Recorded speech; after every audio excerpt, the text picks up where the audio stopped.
तुमसे बराबरी करने की ईर्ष्या में कर्ण छल से जमदग्नि नंदन परशुराम जी से ब्रह्मास्त्र जैसा महान अस्त्र भी प्राप्त कर लिया था। पार्थ, कर्ण की गुरु के आखिर कैसे हुई थी भगवान श्री कृष्ण की मृत्यु? महाभारत काल से जुड़ा है ये रहस्य। भगवान श्री कृष्ण की मृत्यु कैसे हुई? मृत्यु के बाद क्या श्री कृष्ण ने अपना शरीर छोड़ दिया और किस अन्य शरीर को धारण कर लिया? क्योंकि वो तो भगवान विष्णु का अवतार थे। उनके शरीर का दाह संस्कार किसने किया? ऐसे सवाल हैं जिनका जवाब जानने की जिज्ञासा हर किसी के मन में होती है। तो चलिए हम आपको बताते हैं कि आखिर भगवान होते हुए भी श्री कृष्ण की मृत्यु कैसे हुई। कहते हैं कि भगवान कृष्ण का जन्म 3112 ईसा पूर्व में हुआ था। वैसे तो श्री कृष्ण का जन्म मथुरा में हुआ था, लेकिन उनका बचपन गोकुल, वृंदावन, नंदगांव, बरसाना और द्वारिका आदि जगहों पर बीता।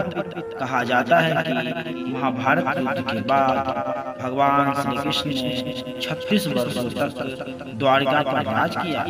इसके बाद उन्होंने अपना देह त्याग दिया, यानी कि उनकी मृत्यु हो गई। कहा जाता है कि उस समय उनकी आयु 125 वर्ष थी।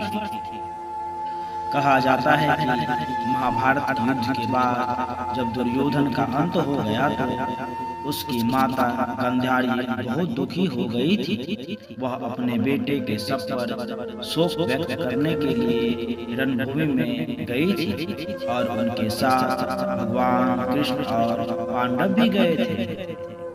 गांधारी अपने पुत्रों की मृत्यु से इतनी दुखी हुई कि उन्होंने भगवान कृष्ण को 36 वर्षों के बाद मृत्यु का शाप दिया।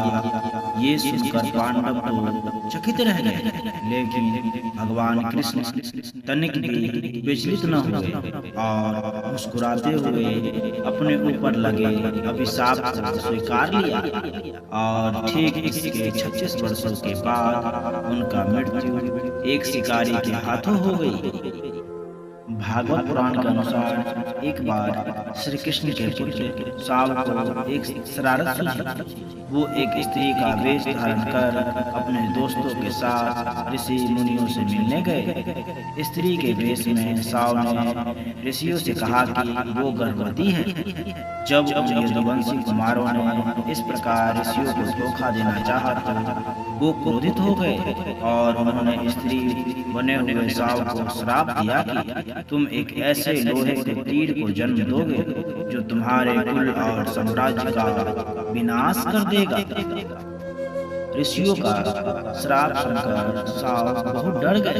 उन्होंने तुरंत ये सारी घटना जाकर उग्रसेन को बताई, जिसके बाद उग्रसेन ने साव से कहा कि वे तीर का चूर्ण बनाकर प्रभास नदी में प्रवाहित कर दें। इस तरह उन्हें उस श्राप से छुटकारा मिल जाएगा। साव ने सब कुछ उग्रसेन के कहने के अनुसार ही किया।